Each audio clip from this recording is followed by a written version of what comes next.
You'll have seen over, the last decade plus that a lot of people with Parkinson's are doing boxing or dance or yoga or walking or doing lots of things just to be active. In many cases, we encourage people to do something that they've never done before because the brain has an amazing ability to find new circuits to solve problems. Like, well, my brain circuitry's not working this way, but if I play the violin, I never played the violin before. If I box, I never boxed before. You're retraining your brain. You're opening up new pathways for your brain to be facile, to adjust to the Parkinson's disease. I cannot overemphasize just how important exercise is to people with Parkinson's. And so in addition to saying be seen by a neurologist, take your medications with regularity for the time frame that works for you, also get out there and exercise.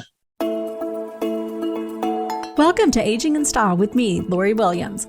I'm an optimist by nature, and I believe you can follow your dreams at any age. My grandmother's journey with dementia ignited a passion in me to work with seniors. I've spent the past 13 years learning about seniors and aging.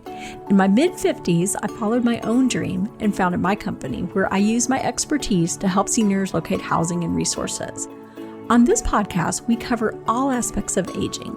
Join us each week to meet senior living experts and inspirational seniors who are following their dreams.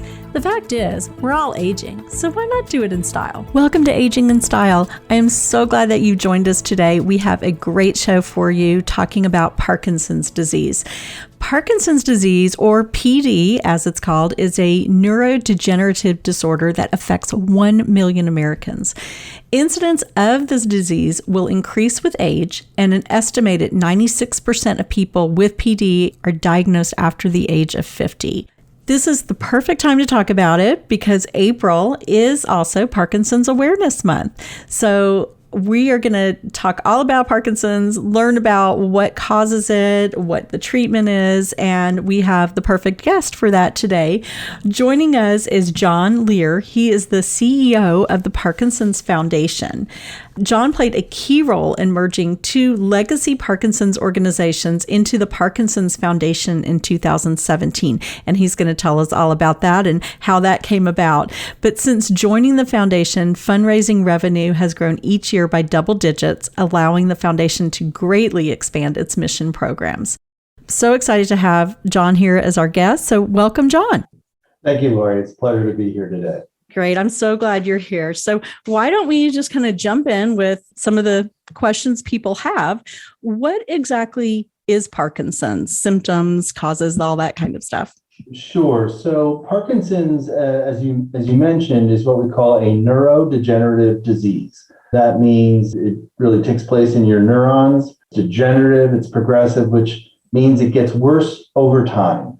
And what happens in Parkinson's is that the dopaminergic neurons, primarily in your brain, you start to lose those dopamine neurons. And dopamine is really critical for lots of body functions, including movement, mood, motivation. And so losing dopamine neurons is really complicated. Because the early symptoms of Parkinson's are related to movement, Parkinson's is often called or referred to as a movement disorder. Although I would say in the last 20 years, we now know that so many other systems of the body are affected, including cognition, mental health, GI, sleep, senses. So it really does have an effect on the entire body. But when somebody is initially experiencing Parkinson's, what they will see is usually what we call a resting tremor. One of their hands or arms or legs or feet will start to shake a bit, and it's involuntary, it just shakes. There are people who have resting tremors or shaking that doesn't lead to Parkinson's, so it's not just that alone. It's really a combination of symptoms. So it can be the resting tremor, it can be rigidity of movement, it can be slow movement, loss of a sense of smell, kind of like with COVID. It's one of the things we see early on in Parkinson's, that people tend to lose their sense of smell and taste. And, walking and gait issues, balance issues, those are the things that are the early signs and symptoms of Parkinson's. As it progresses, people will start to see, maybe, but not always, some cognitive function loss, a lot of apathy, depression, anxiety. Those are because of the disease, not just necessarily as a result of the disease. Dopamine neurons are really important for, mental health and motivation. One of the things we say about Parkinson's disease is that no two people will be affected the same. Some people will have very rapid onset. Some people will have a very slow progression over time. Some people will have cognitive involvement. Some people won't. So it really is a mixed bag. Those are some of the early signs and symptoms. Okay. What causes it, or do we know what causes it? Yeah, it's a really great question. It's one of the big unknowns in Parkinson's disease. So what we say is that Parkinson's for most people is idiopathic, which is a fancy word for saying we just don't know what causes it. We have learned over the last 2 decades plus that there is a genetic component to it. And the Parkinson's Foundation is running a very large international study to understand the genetic causes of Parkinson's. And I'll come back to that in a minute. But about 10 to 15% of people living with Parkinson's are likely to have a genetic cause. There is a strong indication that there are environmental triggers, and the Veterans Administration of the United States recognizes that people who were exposed to napalm during the Vietnam War may have an increased incidence of Parkinson's. There's some connection to some agricultural chemicals like paraquat that have an increased risk of, an increased risk of Parkinson's disease. And then the other thing too is there's just natural aging. Somebody has once said that if we all live to be 140 years old, we would all end up with Parkinson's because there's just a natural depletion of dopamine neurons in the body. But there's no one cause for it, and there's a lot of research looking at the interaction between these 3 areas: genetics, environment, and just natural aging. Thank you for that. If someone's diagnosed with it, how is it treated? Yeah, so as I mentioned, the biggest issue with Parkinson's is you lose dopamine in your brain, but also throughout other parts of your body. Dopamine is concentrated in the brain in a section of the brain called the substantia nigra. And if you look at brain scans, you can see that the substantia nigra starts to get depleted over time. So the mainline therapy, the mainline way to treat Parkinson's disease is to replace dopamine in the body. And this was a major breakthrough back in the 1960s and early 70s. So what we call dopamine replacement therapy. It's taking medications, oral pills. The generic name is carbidopa-levodopa, but most people take what's called Sinemet. And what that does is it restores your motor function for a period of time. You have to take it with some regularity. I would say most people have to learn their own bodies again, right? Should I take it here at this time? Should I take it with this food? Should I take it with that food? And we've learned a lot about, the best way to take the medication over time. That is the main therapy to address the motor symptoms. Obviously, there are psychological mental health issues, and so there are new drugs that have come out on the market that are available to everybody, not just people living with Parkinson's. So if people are suffering from depression or anxiety, we do recommend, go see a professional mental health person. Maybe it's talk therapy, maybe it's some combination of talk therapy and medication. And there's a lot better medications on the market now than there were 20 or 30 years ago. So those can be very helpful to people. Some people with Parkinson's will experience what we call hallucinations. There's a lot of debate about just how many people will have those in their lifetime. Not everybody has hallucinations, but there is some percentage of people who will. And new medications have come on the market in recent years that mitigate the hallucinations for people with Parkinson's. And then the other treatments are one, there's a surgery option, which is called deep brain stimulation. That's where they will take metal probes and put them into your brain. And that has shown efficacy in helping people restore function. There are some complications of it. It's brain surgery. But it is an option open to people with Parkinson's. It has shown benefit. Anybody who's considering deep brain stimulation should really have a good discussion with their doctor to ask her, him, is this the right option for me? And then also talk about it with their families. The last thing I will say is one of the biggest things we've learned about Parkinson's in the last decade plus is the importance of exercise in Parkinson's. A decade or so ago, the recommendation was for people not to exercise because of concerns about falling or, injuring yourself one way or the other through exercise. But what we have found is that exercise has just enormous benefits for people with Parkinson's. And people will say, well, what kind of exercise? Anything that gets you moving is good to start with. Anything that gets you slightly out of breath is also considered to be really good. You want to be slightly what they call hypoxic. And so you'll have seen over, the last decade plus that a lot of people with Parkinson's are doing boxing or dance or yoga or walking or doing lots of things just to be active. In many cases, we encourage people to do something that they've never done before because the brain has an amazing ability to find new circuits to solve problems. Like, well, my brain circuitry is not working this way, but if I play the violin, I never played the violin before. If I box, I never boxed before. You're retraining your brain. You're opening up new pathways for your brain to be facile, to adjust to the Parkinson's disease. I cannot overemphasize just how important exercise is to people with Parkinson's. And so in addition to saying be seen by a neurologist, take your medications with regularity for the time frame that works for you, also get out there and exercise. Wonderful. And it's interesting you mentioned that about exercise and learning new things. We did a podcast episode on keeping the brain healthy and fighting off dementia, and everything was about exercise and moving. Even if you are in a wheelchair, you can still move your arms and get your heart rate up in that way. And again, learning new things, learning a new language, just continuing. We can still do these things as we age, and we should. Absolutely. And, one of the challenges with Parkinson's disease is it occurs later in life for most people. There is what we call young onset Parkinson's disease, or YOPD. Only about 4 or 5% of people who have Parkinson's will be diagnosed before age 50. So for the vast majority of the 1 million Americans who are living with this disease, it's happening later in life in their 60s, 70s, and 80s. And more recent research is showing that really it's happening in their 70s and 80s, much later in life than we initially thought. So, that's a time when people are usually retiring or families, children are moving out of the house. And Parkinson's can be really socially isolating. It's a disease that fortunately forces people inward.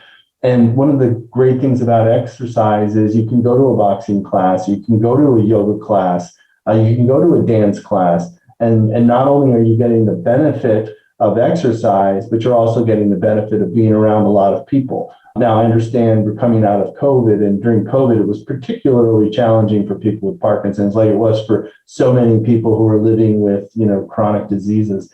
But as we sort of emerge from COVID, the opportunities to get back out there and not only exercise, but exercise in a socially meaningful way is really important.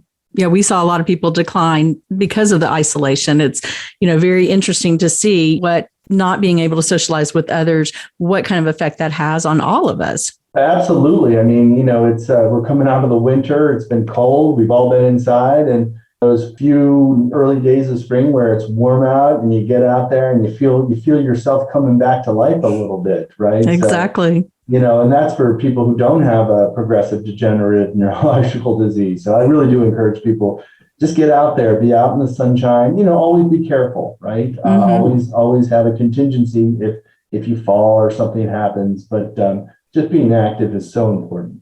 Absolutely. You've kind of hit on this a bit, but what can people who are diagnosed, how can they live a better life? And I know exercise is a big part of that and continue to be social, but what else would you recommend? For most people, I would say, make sure you have a good doctor, somebody that you trust, somebody that you feel, have lots of confidence in, because there are a lot of dark days and dark nights for people living with Parkinson's disease. It's not, we like to tell people you can have a good quality of life with Parkinson's disease, and we believe that. But we also know that the reality of the disease is it's a lot of lonely days and lonely nights. A lot of people with Parkinson's have sleep issues, so they'll be up at 4 o'clock in the morning.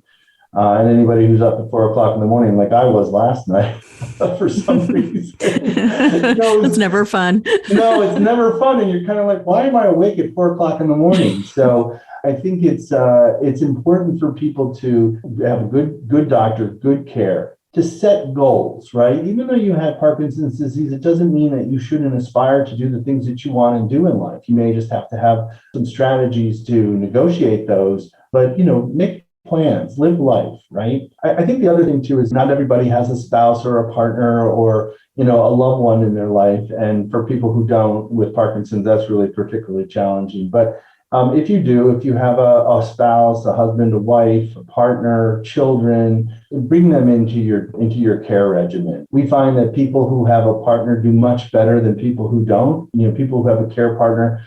We did a study recently that showed that women with PD who don't have spouses or whose spouses have passed away, really their outcomes are not as good as those who do have a care partner. So we consider Parkinson's a family disease, right? It's not just the person who gets the disease, it's everybody who's affected by the disease. And so we do a lot with care partners. We have a whole training course for, how to be a care partner to somebody with Parkinson's. One of the things we say is make sure to adhere to self-care, right? It's tough caring for somebody who has Parkinson's. It's a lot of effort. And, so you have to take care of yourself. You have to mind your own mental health, because only by doing that will you be able to really help the person living with Parkinson's. You got to take care of yourself and you got to take care of them. So I think those are really fundamental. And then adhering to your medical regimen is really important for people with Parkinson's. You get off your meds or you're not taking your meds on time, that can lead to a lot of issues. One of our biggest initiatives at the Parkinson's Foundation is our hospitalization initiative. About 1/3 of the million people living with Parkinson's will have a hospitalization at some point during the year. It may not be because of their Parkinson's, it may be something else. Again, our population tends to be older, so they may be going into the hospital with more regularity. And what we have found is that when people go into the hospitals, medication regimens are not always adhered to by the staff. And that's not anything deliberate or malicious, it's just that they may not know about the importance of making sure that people with Parkinson's get their medications on time. So we have a whole hospital initiative to make sure that one, in the electronic medical system, somebody is noted to be having to have Parkinson's, right? So everybody on the clinical team knows this person has Parkinson's. If they're going into surgery, they still have to have their medication dosed at the proper time, or making sure that people are adhering to it. So again, another really important thing that we do. Care partners can be very helpful in ensuring that as well. Great advice. Tell us about the Parkinson's Foundation. And I have gone and looked at your website. You have an excellent website, lots of great resources, but tell us about the foundation and how it was started. So the Parkinson's Foundation is the result of two legacy organizations, as you mentioned at the top of the program. One was founded in New York in 1957, and the other one was founded in Miami in 1957. So it's interesting that the two legacy organizations were founded in the same year by different people. I believe the reason for that is that at that time, a lot more was being learned about Parkinson's. It went from being a disease that not many people knew about to a disease that more people knew about. And then with that knowledge, these two legacy organizations said, let's do things to help people live well with the disease. Probably for many decades, they were maybe aware of each other, but didn't interact with each other until the internet age. And then they became much more aware of each other, as so many other Parkinson's organizations across the country started to learn about each other. For some period of time, they competed very strongly against each other, right? The Miami organization was really much more focused on care, improving care standards. The New York organization was much more focused on the underlying causes of the disease, the basic biology of the disease. So where the Miami organization built a network of centers of excellence and funded those to improve care, the New York organization funded academic researchers to understand the disease better. And then, around 2015, board members from both organizations said, hey, we should come together and be one organization. We can speak with one voice, we'll get greater efficiencies, we'll bring complementary programs and services together, and we won't fight over funding, fundraising, which is always an issue in our world. The timing was right. There were some visionary folks on the board, and we had this new organization that officially came together in 2016. I was then hired to come in and lead the new organization to merge the two together.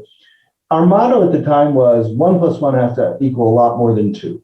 And so we began building out the organization to go from being sort of a national organization with two big, offices, one in New York and Miami, to truly being a national organization. So we went from about, let's say, 80 staff to 150 staff now. People might think, oh my goodness, that's a lot of staff. But I can tell you that the amount of money we put into our programs, which is what really matters, has increased significantly over the last few years. So about last year, 87 cents on every dollar went directly to programs serving people with Parkinson's, which in our world, that's a very good, what we call mission ratio. So we looked at all of our programs following the merger, and we said, we really focus on three main areas. One, we focus on research to understand the underlying causes, try to understand the basic biology, to try to figure out ways to develop new drugs and therapies that will benefit people. So that's one key area of focus. The second is care. As I mentioned, we have an entire network. It's actually a global network of what we call centers of excellence. These are outstanding medical institutions that you would think of, like Harvard and Johns Hopkins. In Texas, we have Baylor is a center of excellence for us. So people in Texas get outstanding care through Baylor. They get outstanding care everywhere, but Baylor is our one center of excellence right now. We hope to have a lot more in Texas as we go forward. But care and focusing on how do we make sure that people get the very best care in Parkinson's, right? So we're always looking at, hey, if you do this, you get a better outcome. If you do that, you get a better outcome. So that's really what our global network is all about, our global care network. And then third is education. And education is really about patient and care partner and family education. I often say that people are probably, one of the things that we do in the quietest way is, somebody might begin to notice a little tremor. And so they find our website and suddenly they go from a period of, maybe a position of anxiety to, oh, okay, now I think I know what this is. And even if it is Parkinson's, knowing about it and being able to read about it and having all those resources reduces anxiety. I mean, it's not anything anybody wants to hear, but if you know what you're dealing with, then you're in a much better position. And so much of what the foundation does is around educating people with Parkinson's, their care partners, their families, about what the disease is, what they can expect, and how to live as well as they possibly can with it. That's wonderful. And I know you talked a little bit about fundraising, like the Alzheimer's Association has the big walk they do. What does Parkinson's do? Well, we do a lot of things. We have a big walk too. We call it Moving Day. Which, when I first started the organization, I was like, are we moving people all over the country? No. But what Moving Day is all about is it's a traditional walk. We have about 45 of them around the country. They are volunteer and staff driven. So we have amazing volunteers all over the country that help us with our Moving Day walks. They usually take place in a large city once a year, whether it's in our spring season or our fall season. We have a couple walks in Texas. We have one in San Antonio, walks all over the rest of the state. So walks are a really big part of what we do. We have a new, what we call a peer-to-peer fundraising program, which is called Parkinson's Revolution, where we get people on stationary bicycles to ride and help raise funds for Parkinson's. And then we do a lot of other things, in outreach to people who are generous to us that want to help us with our mission programs. But it's really our walk, our Parkinson's Revolution. We do a lot of smaller events. We do a lot of events where we bring people together. It's not even a fundraising event. We just bring people together for education and resources and support. And so we're very active out in the community. We have divided ourselves up into 5 regions. Within those regions, we have 17 what we call chapters. Those are not bricks and mortar chapters, but they're virtual chapters. There's staff and there's advisory boards. You mentioned you're in Dallas. So we have a Southwest chapter, which encompasses all of Texas, Oklahoma, and Arkansas. And we've got staff that work that, volunteers that are in that area to help us bring our mission forward to all people living with Parkinson's and affected by Parkinson's in that area. So people can go on your website if they're trying to find their local chapter, they can find it there for resources and maybe if they want to volunteer as well. Absolutely. And we really encourage that. So our website is called parkinson.org. That's the word Parkinson. It doesn't have an apostrophe or an S. and then .org. And there's a wealth of information about how to get involved as a volunteer, how to understand Parkinson's, whether you're living with or whether you think you might have, or whether you're caring for somebody with Parkinson's, and then just all sorts of other great information that is helpful and useful to people living with the disease. Okay, great. And we will be sharing the website with all of our social media. And then also on my website, we'll have a link there too. So we want to make sure people can find you.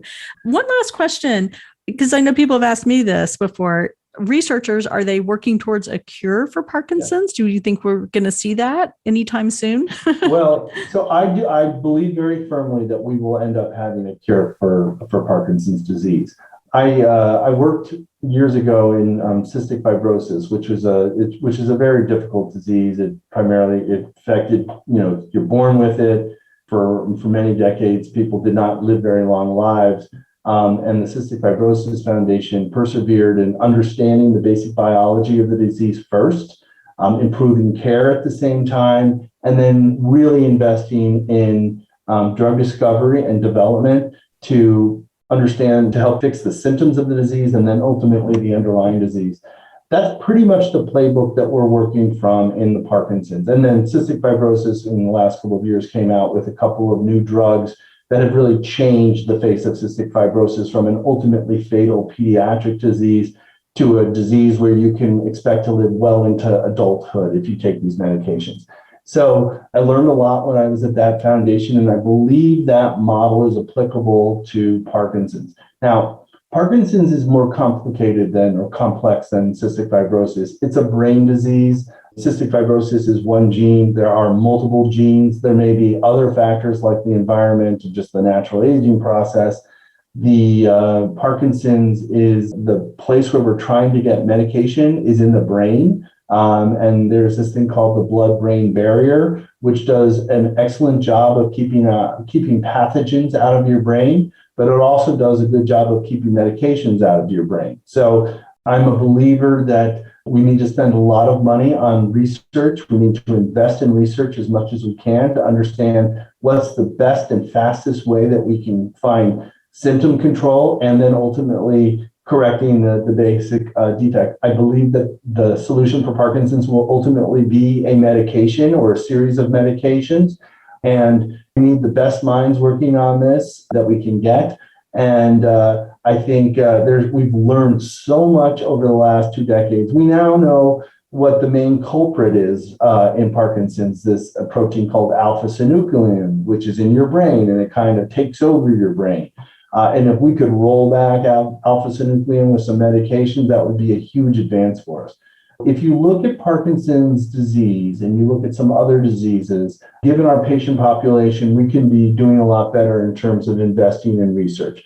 That's not to take away from other diseases. I want all diseases to get as much research funding as they possibly can, but I think we can do better in Parkinson's.